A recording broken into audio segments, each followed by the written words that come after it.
Selamat siang pemirsa, senang sekali saya Silve kembali menjumpai Anda di program info terkini Suara Net TV. Pemirsa, Wakil Bupati Manggarai Heribertus Ngabut didampingi Kapolres Manggarai AKBP Mas Anton Widiodikdo memantau kesiapan berbagai fasilitas kesehatan dan tenaga kesehatan di Puskesmas Pagal, Kecamatan Cibal pada Kamis 15 Juli 2021. Kehadiran Wabub Heri saat itu disambut dengan pantun dan yel-yel yang dibawakan oleh sejumlah tenaga medis. Mantap! Sekali lagi! Mantap! Berkali-kali! Mantap! Mantap! Mantap! Doakan Bapak umur panjang supaya datang lagi ke Pagal. Dalam sesi dialog, Wabub Heri Ngabut mengungkapkan dalam kondisi pandemi COVID-19 seperti saat ini, sektor kesehatan dituntut untuk meningkatkan pelayanan kepada publik secara prima. Selain itu, ia menyebutkan secara nasional Kabupaten Manggarai saat ini tercatat di urutan ke-192 sebagai kabupaten kota yang masuk dalam zona merah. Manggarai saat ini tercatat dalam 128 kabupaten kota yang dicatat sebagai zona merah. Manggarai ini masuk pada level trennya agak naik. Itu dibuktikan dengan saudara-saudara kita yang saat ini berganti-gantian dilakukan isolasi terpusat yang ada di sebagainya ada rumah sakit. Karena tidak tertampung, maka kemudian sebagian lagi itu kita upayakan dengan isolasi mandiri. Tapi di saat-saat inilah kita pemerintah termasuk jajaran kesehatan pada berbagai level ditantang. Paling tidak supaya tahu saja masalah COVID ini adalah masalah yang tidak normal.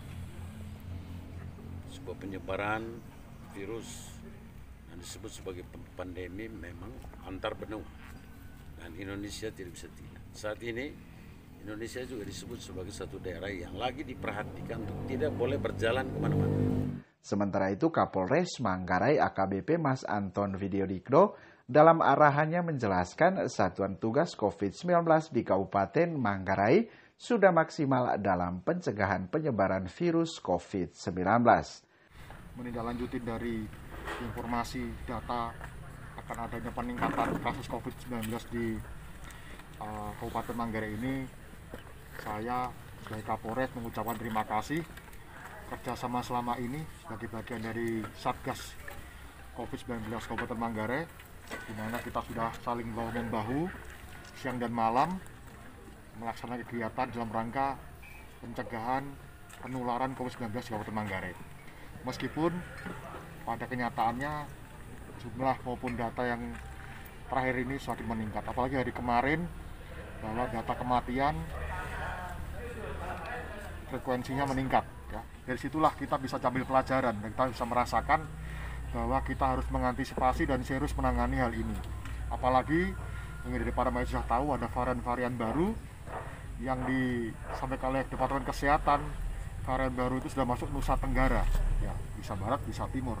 Tentunya hal ini perlu kita antisipasi dengan tentunya kita mengambil langkah-langkah yang sederhana, yaitu mengikuti protokol kesehatan. Ada vaksin dari Polri yang jumlah kalau nggak salah 100 vial. Kemarin kita lihat datanya, kita sambil menunggu. Mudah-mudahan dalam minggu ini vaksin ini bisa sampai di Kabupaten Manggarai. Itu harapannya, karena ini juga sebagai strategi nasional dari pemerintah untuk mempercepat vaksinasi kepada masyarakat, ya.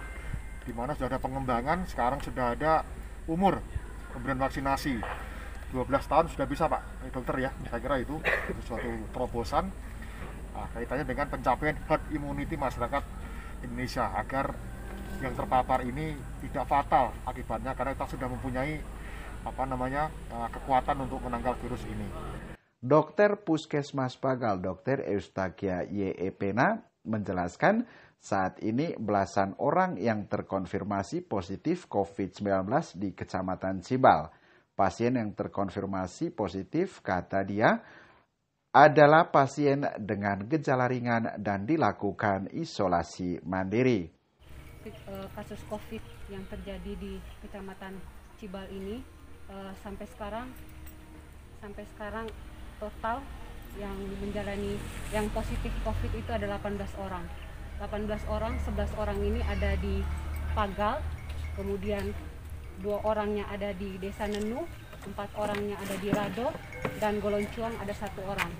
Adapun kriteria dari pasien COVID ini masuk dalam kriteria gejala ringan, dan pasien dari 18 orang ini layak untuk dilakukan isolasi mandiri. Untuk pemeriksaan rapid ulangan sebanyak 15 orang akan dilakukan pemeriksaan rapid ulang pada hari Senin depan, dan yang 5 orang akan pada hari Rabu dilaksanakan pemeriksaan rapid ulangan. Sejumlah petugas Puskesmas Pagal juga menyampaikan keluhan bahwa selama 2 bulan terakhir terjadi kekurangan obat-obatan seperti vitamin C, obat batuk, alkohol, dan obat sesak nafas. Sementara itu sangat kekurangan. Adapun antiseptik gel, tapi antiseptik gel kan hanya untuk tangan. Sedangkan untuk mencuci alat itu alkohol itu sudah berapa bulan ini tidak pernah masuk ke puskesmas. Sedangkan itu sangat-sangat dibutuhkan untuk sterilisasi. Kemudian untuk vitamin juga Bapak. Ada penanganan dari bagian COVID, dari program COVID itu ada vitamin dulu, tapi sudah 3 bulan ini, 2 bulan ini memang betul-betul habis. Ya, terus ada beberapa obat-obat yang lain seperti obat batuk. Pokoknya saya merasa kayak itu sangat kurang sekali. Dan saya cukup menyesal karena ketika pasien datang, dia bawa BPJS, sedangkan obat yang dikasih kosong dan dia harus beli lagi di apotek, padahal dia selalu bayar uang BPJS. Seperti itu sebenarnya. Demikian info terkini Suara Net TV, saya Silvia pamit. Selamat siang dan sampai jumpa.